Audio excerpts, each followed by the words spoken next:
Hello students, कैसे हैं आप सभी। मैं हूं उपासना और आज हम बहुत ही इम्पॉर्टेंट बात करने वाले हैं 10th के स्टूडेंट्स के लिए।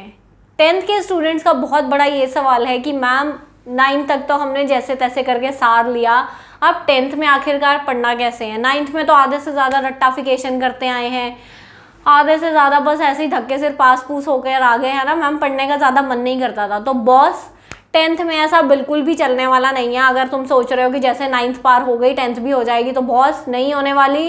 कोरोना के करके अगले साल पेपर भी होपफुली ऑनलाइन नहीं होने वाले, तो पढ़ना शुरू कर दो।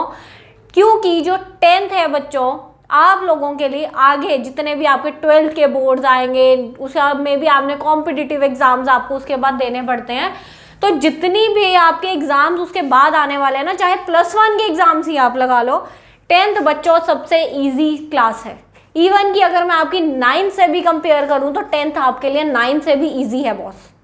तो 10th को बहुत बढ़िया तरीके से पढ़िए, हर कॉन्सेप्ट को समझने की कोशिश कीजिए, चिंतामणि को छोड़ दीजिए और बॉस मज़े से सेट होकर पढ़ते जाइए। कुछ मुश्किल नहीं है, चाहे फिजिक्स है, बायोलॉजी है, may be chemistry, may be maths, हर चीज़ के कॉन्सेप्ट में घुस जाओ। एनसीईआरटी को तोड़ डालो, फोड़ डालो, बस उसको पढ़ डालो। कहीं कुछ लोग कह रहे हैं ना यहाँ से पेपर आ जाएगा, वहाँ से, भैया एनसीईआरटी के बाहर से कुछ नहीं आता। द थिंग इज कि एनसीईआरटी का कॉन्सेप्ट आपको समझ में होना चाहिए। क्वेश्चन अगर घुमा फिरा के आ गया, आपको कॉन्सेप्ट आता है, आप आंसर दे सकते हैं, ठीक है। तो कुछ मुश्किल नहीं है। जैसे कि अगर मैं मेटल्स नॉन मेटल्स का एक छोटा सा आपको एग्जांपल दूं कि मेटल्स जो हैं वो सोनोरस होती हैं, आवाज़ करती हैं। आपको खूब सवाल आ गया कि why are school bells made up of metals. अरे भैया ये तो एनसीईआरटी में क्वेश्चन नहीं था, आप क्या करें। तो भैया तुम्हें पता है कि मेटल जो है वो आवाज़ करती हैं, और वो जो स्कूल में घंटी लगी हुई है किस लिए लगी हुई है, आवाज़ करने के लिए तो लगी हुई है। तो वो कॉन्सेप्ट बेस्ड आंसर हो गया। इवेपोरेशन आपने पढ़ ली, इवेपोरेशन से रिलेटेड चाहे जो मर्जी क्वेश्चन आ जाए, है ना, तो वो क्या है, आप आंसर दे सकते हैं। तो इवेपोरेशन तो आप 9th में पढ़ के आए हैं, ठीक है। कोई भी क्वेश्चन अगर घुमा फिरा के थोड़ा बहुत आ गया, कार्बन एंड इट्स कंपाउंड्स का आ गया, कुछ भी आ गया, आप जो है उसका आंसर दे सकते हैं। क्यों, कई बार क्या होता है, कोई छोटा मोटा टॉपिक इधर उधर से उठा के वो आपको पूछ लेते हैं। तो कुछ भी मुश्किल नहीं है बॉस, सब बहुत इजी है। जितने आपके एग्जाम आने वाले टाइम पे होने वाले हैं 10th उसमें से सबसे ज़्यादा इम्पॉर्टेंट है और सबसे ज़्यादा इजी है।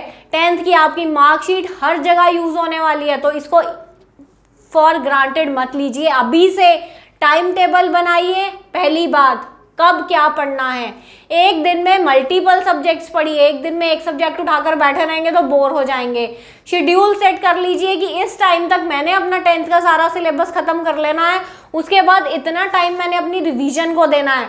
रिवीजन के नोट्स अभी से बनाइए, क्योंकि एंड टाइम में आप बनाएंगे तो आप नहीं बना पाएंगे, वो नोट्स नहीं बनेंगे। आपके पास रिवीजन नोट्स होंगे, सिर्फ वो आप देखेंगे, आपको सारी चीज़ें फटाक से याद आ जाएंगी।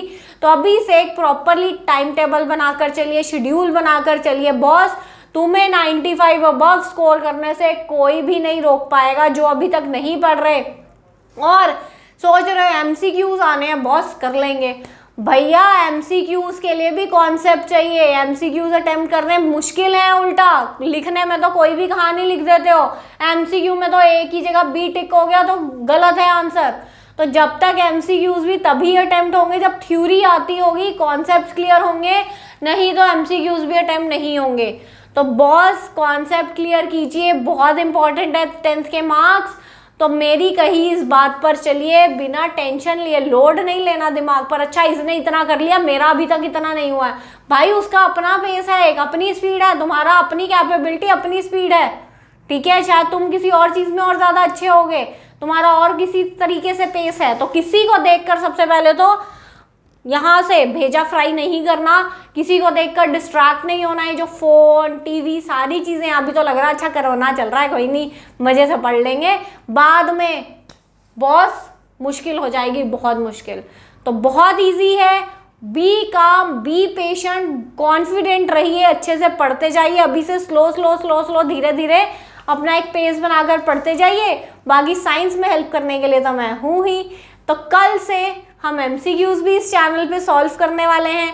तो सी यू बच्चों, बाय बाय, टेक केयर। इसी स्ट्रैटेजी के साथ चलते जाइए, 10th में आप 95% स्कोर ज़रूर करेंगे। Bye bye, take care, see you.